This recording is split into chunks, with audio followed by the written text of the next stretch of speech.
Customers use the Alibaba app to scan a car they want to test and are asked by the system to pick a color, enter basic information, and take a selfie. At the automated car vending machine, facial recognition matches the customer with their car order, which is then dispatched from storage.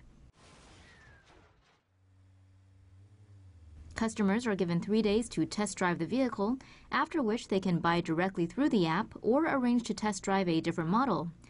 The service is limited to users who have a Sesame credit score of at least 700 and belong to the higher tiers of the Alibaba 88 membership program.